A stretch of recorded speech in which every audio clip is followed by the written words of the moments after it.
the ones who want a certain type of child, hybrid child, they want certain abilities and talents that the child possesses in their DNA, quote-unquote, sequence, they go looking for it, and they find whatever they find, and then they can take it back to their laboratory and change the DNA and alter it and put it back into the female, the egg of the female, and create a hybrid that is exactly what they want. Now, when these children are done here in the physical plane, this is also done on the other planes, astral plane and so on. They give post-hypnotic commands to the woman to either remember or to not be afraid. And these are very strong commands. One, if you're not to remember it, you might someday be just idly watering the flowers in your garden, and a thought will come into your head, and you go, where did that come from? About a space child. And you can't, you get curious, but you cannot follow it through on that thought because the post-hypnotic command given to you at the time you're inseminated takes over, and you forget. You just forget. You don't remember anything. But sometimes these hybrid children are brought to the physical plane, this earth plane, and you might run into one walking down the street. They look just like us, act just like us, do everything we do, but their DNA is changed considerably. And again, sometimes our scientists cannot detect this. They don't have good enough instruments at the present moment. So when a woman is carrying a fetus, a hybrid fetus, to term in about 2 months, it's harvested. She's taken to a laboratory. The baby is removed. And sometimes they show it to the woman, or they let the woman hold the baby. And then they put the baby to sleep, and in hibernation, they put the woman back to sleep with a post-hypnotic command, you will not remember this. And the woman goes on. But women are becoming very much aware of their body's functions.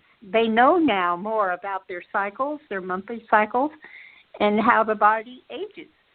So they're becoming suspicious. You know, when you're first pregnant, you don't really know it the first couple of weeks.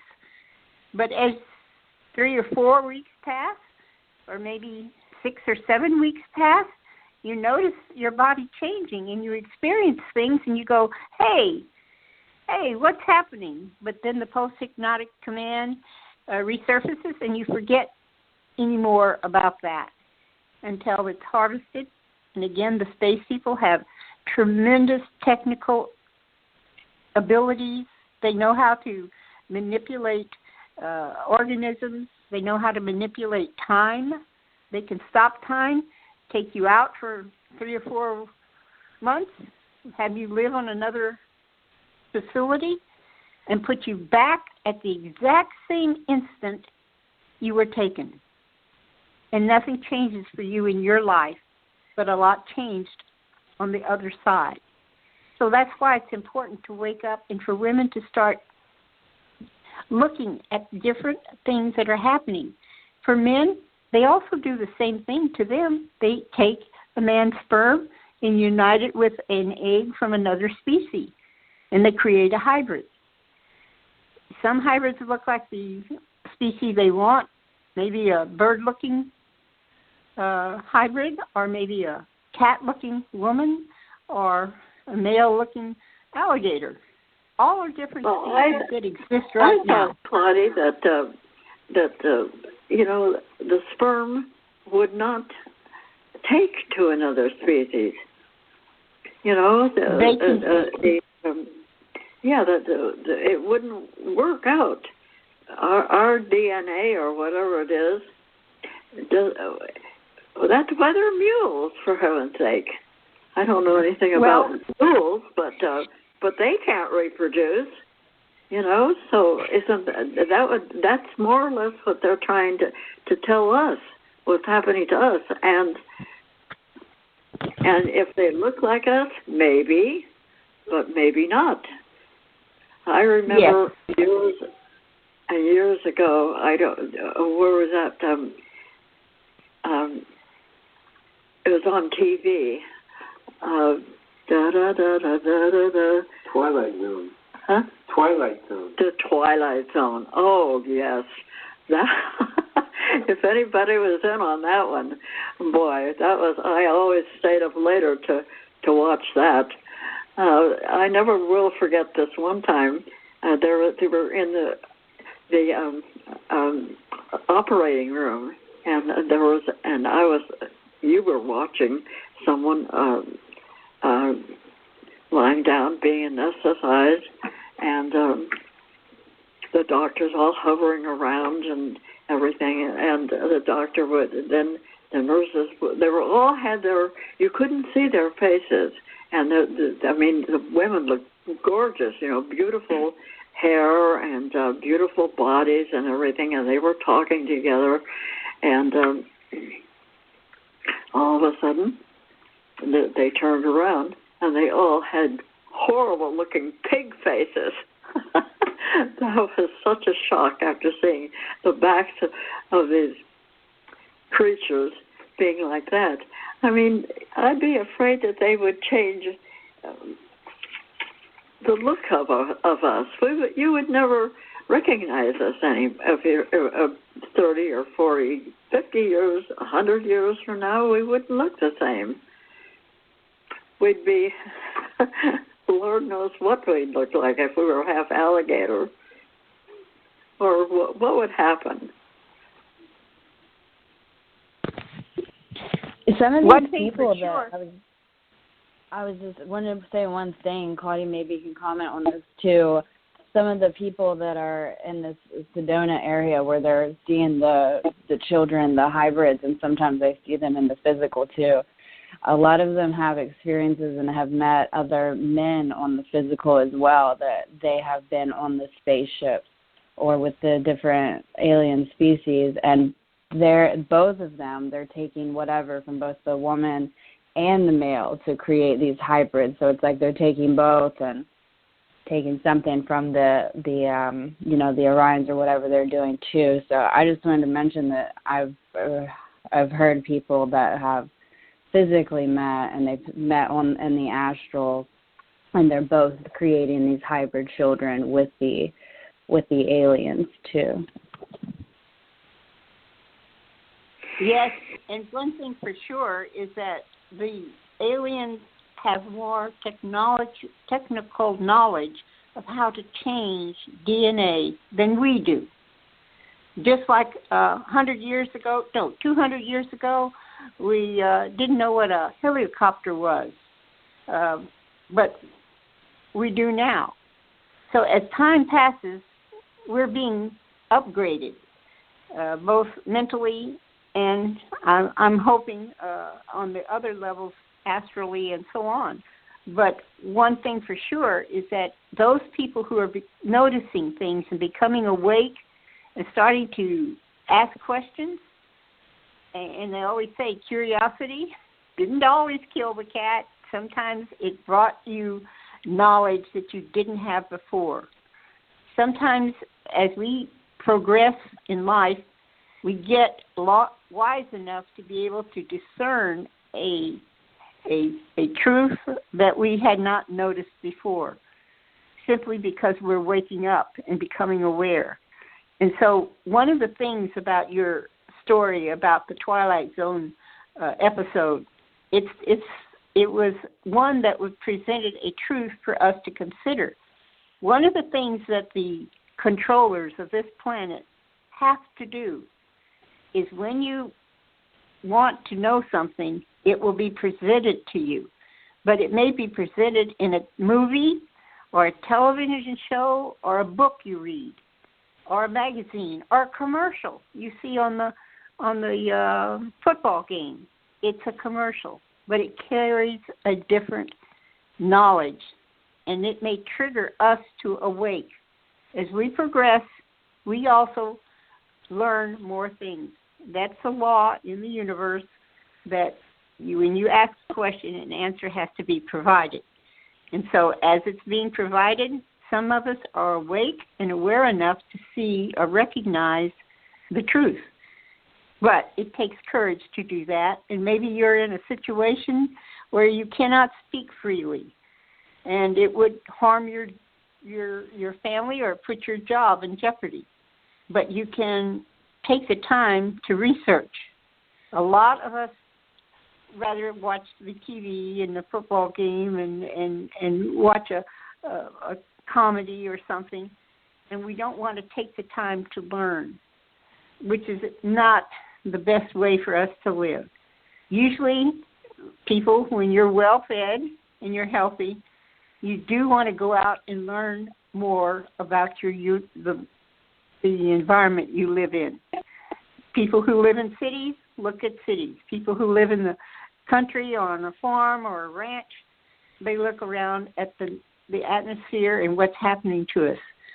People are starting to notice what things are going on this planet is not a benefit to their lifestyle. So yes, clean air, clean water, clean food, those are good things to consider encouraging on this planet. Not pollution of the air, not pollution of the oceans, not pollution of our food. Those are not beneficial to us. Thank you. Yes, Claudia, I have a question too. These hybrids that you're talking about that were produced in the pickle jars. Now, how many of these are walking amongst us? And it seems like it would be desirable for them to be here rather than on Orion, because the planet is pretty much devastated. To my understanding. So how many of these hybrids are here? How many of the original Orions are here?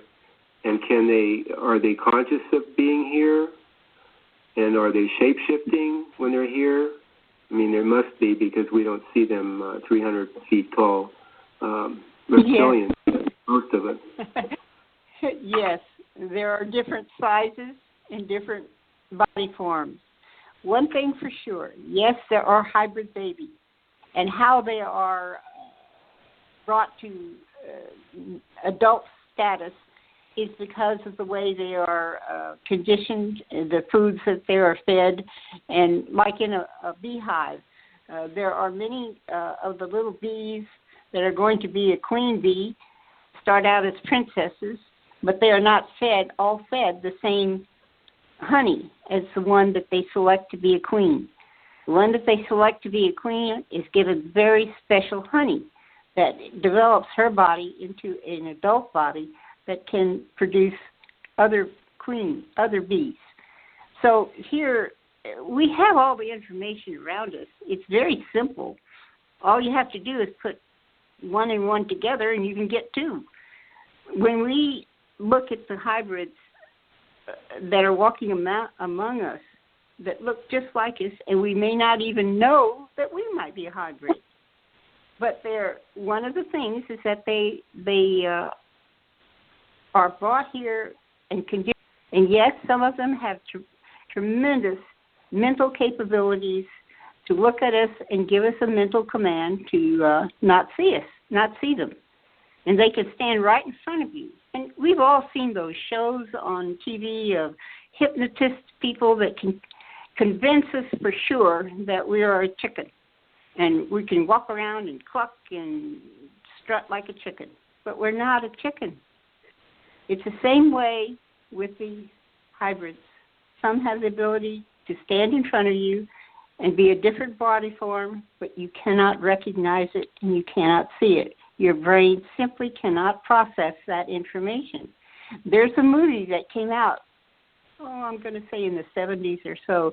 It's called They Live, and it starred a wrestling personality back then. I think his name was Roddy Piper. And the movie showed how he found a pair of sunglasses that when he put them on, he could see people who were reptilians. And when he took them off, they looked like ordinary humans. He put them back on, they're reptilian. Same way when he picked up a magazine and he was thumbing through the pages.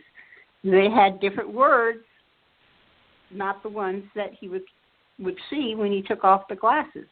When he had the glasses off, the pages of the magazine had words like obey, go to work, go to school, pay your taxes. All of these were there, but when he took the glasses off, he could see, Camel cigarettes, or chewing gum, or drink this beer. There were ordinary words that we see every day, but our minds simply did not recognize the deeper meaning behind these ads. And we all know that people have had ads that are geared to make us buy their product. You've seen different things shown to you, like a beer commercial, or a champagne commercial, or a beauty cream commercial, and it'll have a subliminal object to make you want to buy that product. So yes, we've been conditioned, and we're just following our conditions. But some people are waking up and questioning. And for those brave people that question, they'll learn more. And yes, there are informations presented to us in movies, in books, commercials, football games, everything. You will hear stories and give you a different viewpoint, and that's how it is on the planet Earth. Is there a checklist we can go by to see if we're hybrids or not? Well, yes and no. Yes, that there are different abnormalities that scientists notice. Like one thing for sure, we have found from various pandemics that have occurred in the recent 100 years, where evidence of germs that were in cows or chickens transfer to humans. And one thing for sure, on this planet, there are medicines that we ingest and we excrete. And these medicines or drugs flush down the sewer system, which eventually flush into the water in the ocean, and are evaporated as rain, which drifts over land and falls down to the earth, and it's recycled. But all of us have been drinking water that has been here for over 100 years with many chemical additives. We all know that boats that travel the ocean lose or dispense petroleum products, gasoline, diesel oil, all kinds of oils are put in the water. Some are commercially put in there and some are secretly put in there. But we don't care about them because we aren't stopping our life to see what is happening. We're just trying to go to work and do our job, go to school and graduate so you can get a job. We have to stop polluting our planet ourselves. And it's not like we're going to get a save from somebody who lived 2,000 years ago, because why save some people who continually harm the planet they have been given to live on? This planet is a very sacred place. Even though it's some people would call it the ash can of the universe, it is still a most wonderful creation. And we are a most wonderful creation, although some of us have been altered in our lifestyles. And who's to say what's going to happen in 10 years? Many predictions have been made, but those predictions don't have to come through because we have free will. That means we can decide to change how we live. And hopefully the children are learning and benefiting from this because they're coming here with knowledge and capabilities and talents far beyond what we had before. So there's a good, bright side to what we have as life, and there's also a dark side. But each one of us can choose. Thank you. Yeah, thank you. And I think what you're getting at, too, is that no matter what body type you have, it's the awareness, really, that matters. It's awareness supersedes everything. So no matter if you're an animal or a tree or a lion or a human or a hybrid, it's your awareness. That's what we're getting at here. We're encouraging people to really take a look at what's really going on, and then wake up to their real selves, their real pure being of real light, who they really are, no matter the body type.